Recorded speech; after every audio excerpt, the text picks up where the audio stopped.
एका संवेदनशील आणि अतिशय महत्त्वपूर्ण की रोज जे आपण अन्न खातो, वेगवेगळे पदार्थ खातो, हे पदार्थ शुद्ध सकस आहेत की नाही. आज आपण वर्तमानपत्रामध्ये बातम्या वाचत असतो की दुधामध्ये भेसळ, तांदळामध्ये भेसळ, पिठामध्ये भेसळ, आणि मग आपल्याला प्रश्न पडतो की आपण जे अन्न खातो, जे पदार्थ खातो, हे खरोखरच शुद्ध स्वरूपाचे आहेत की नाही. किंवा बाजारामध्ये आपल्याला फसवलं जातं, अगदी शुद्ध आहे म्हणून ते डुप्लिकेट, जसं डुप्लिकेट नाही, हा डुप्लिकेट माल आहे आपण पाहतो. मग ह्या ज्या भेसळी आहेत, या भेसळी कशा ओळखायच्या, खरोखरच आपण आणलेला माल हा शुद्ध स्वरूपात आहे की नाही, याचंही निरीक्षण, याची माहिती आपल्याला असायला पाहिजे आणि आपणही जागरूक झालं पाहिजे. आज आपल्या विद्यालयामध्ये हे जे सगळे मेसमध्ये जे पदार्थ आपण खातो, हे आपल्याला देखील कळलं पाहिजे की हे शुद्ध स्वरूपाचे आहेत की नाही. या इथं मांडलेल्या डाळी आहेत, तांदूळ आहेत, काळी मिरी आहे, बाजरी आहे, मटकी आहे, तांदूळ आहेत, यामध्ये भेसळ आहे की नाही. आपल्याला बघा, काही वेळेला ही मटकी आणली, या मटकीमध्ये आपण कितीही बारकाने बघितलं पण बारीक बारीक खडे आहेत.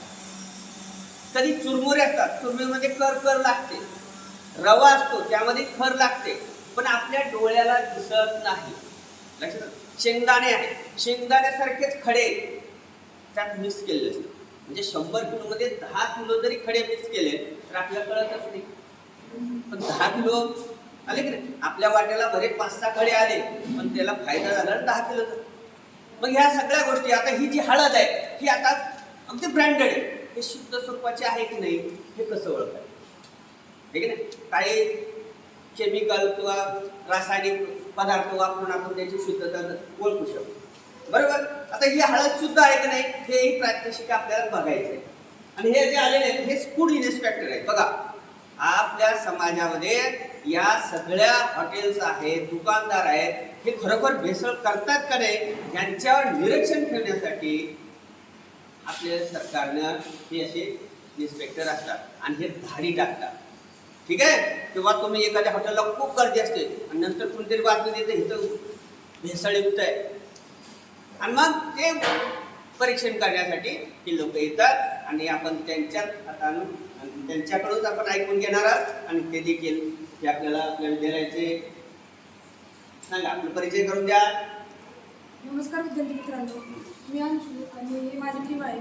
तरी आता मी तुम्हाला एक आपल्या समाजामध्ये आपण दुकानात गेल्यावर, बाजारात गेल्यावर आपण खूप साऱ्या गोष्टी विकत घेतो, पण त्या भेसळयुक्त आहेत की नाही हे आपल्याला ओळखायचं आहे.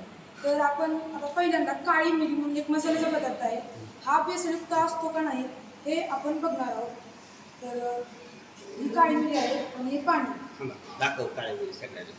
ही काळी मिरी आहे आणि हे पाणी आहे. आता आपण काळी मिरी ही पाण्यात टाकायची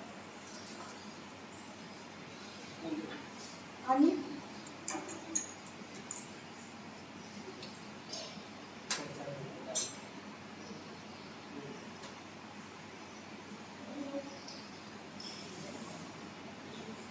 आता आपण बघू शकता काही बिया खाली, काही काळी मिरी खाली सेटल डाऊन झालेली आहे आणि काही तरंगत आहे. आता ह्याच्यावरून आपल्याला असं ओळखायचं आहे की जी जी वरती आहे ती भेसळ आहे, की ह्या पपईच्या बिया असतात ज्या वाळवून या काळी मिरीमध्ये भेसळ करते, आणि जी खाली पुरते ती खरी काळी मिरी असते. अशा प्रकारे आपण अनेक गोष्टींचा शोध घेऊ शकतो. आणि त्याचप्रमाणे हळद, आता हळदमध्ये पण ना पिवळा रंग मिक्स केला जातो, त्यामुळे आपल्या आरोग्याला घातक असते. त्या आता आपण ही हळद आता ही पाण्यात मिक्स करायची आपण.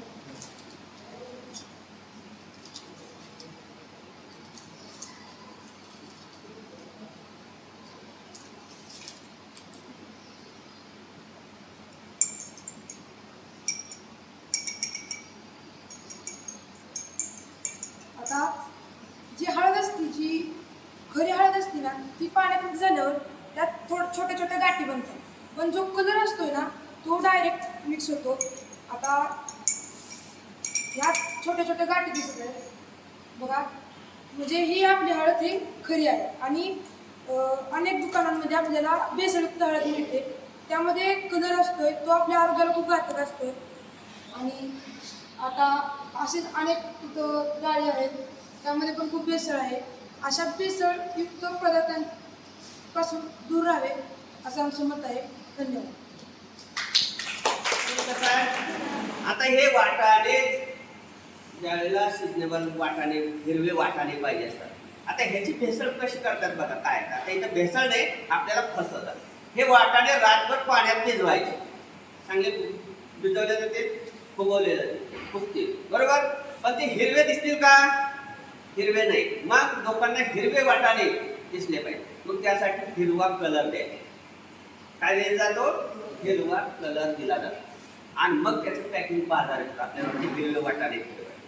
आणि मग आपण घरी आल्यानंतर हे खरोखर हिरवे वाटाणे आहेत का, हे जर आपण पाण्यात टाकून बघितलं तर लगेच याचा कलर सुटायला लागतो. आता हे देखील हे शुद्ध स्वरूपाचे आहेत का? हे वाटाणे बी शुद्ध आहेत, ह्याच्यातही भेसळ आहे. जर ह्याच्यात भेसळ असेल तर काय होईल? ह्यातले जे कमकुवत आहेत, सकस नाही, दुसरेच मिक्स केले तर पाण्याच्या वर तरंगते. आपल्याला एकही वाटाणा पाण्याच्या वर तरंगला का? नाही. तर हे सगळे शुद्ध आणि सकस असे हे वाटाणे आहेत. आपण ओळखले, यातला एकही वाटाणा वर आलेला नाही, बरोबर. दुसरी गोष्ट आपल्याला आणखी लक्षात येईल की आता मटकीमध्ये काय भेसळ केली असेल किंवा मटकी खराब आहे, किडकी झालेली असे काय दिलेले असेल तर मटकीचं देखील असंच ते वर येणार आहे. ही मटकी आपण टाकून आता काही एका दुसरी जे कमकुवत आहे, म्हणजे सकस नाही, बरोबर, काहीतरी खराब आहे त्यामध्ये, ती मटकी वर आलेली आपल्याला दिसून येते. तर पूर्णपणे सगळे गेले. म्हणजे हे शुद्ध स्वरूपातली सकस अशी मटकी आहे. वाटाणे देखील हे सकस शुद्ध स्वरूपातले वाटाणे आपल्याला दिसून येतात. म्हणजे अशा गोष्टी आपण घरात आणलेल्या वस्तू देखील आपण ते शुद्ध आहेत की नाही, यामध्ये काही भेसळ आहे का हे लक्षात घ्या. जे दूध आहे, आता दूध आपण ज्यावेळेला डेअरीला घालतो, लक्षात आलं, त्यावेळेला त्याची फॅट वाढवण्यासाठी काय करतात माहिती का तुम्हाला? पामोलिन ऑइल असतं, पामोलिन ऑइल खाद्य ऑइल आहे, त्या दुधामध्ये मिक्स करायचं. मग थोडंसं दुधावर तेलकटपणा दिसून येतो. आणि ज्यावेळेला ते फॅट काढायच्या मशीनमध्ये आपलं दूध टाकलं जातं त्यावेळेला फॅट मोठी दाखवते, म्हणजे तुपाची स्निग्धता जे दुधामध्ये असते ना, ते जास्त प्रमाणात दाखवलं जातं आणि आपले पैसे जास्त.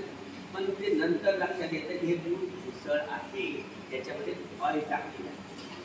किंवा दुधाची डिग्री वाढवायची असेल तर युरिया असतो, युरिया जो पिकांना टाकला जातो, तो युरिया मिक्स केला की दुधाची डिग्री वाढते.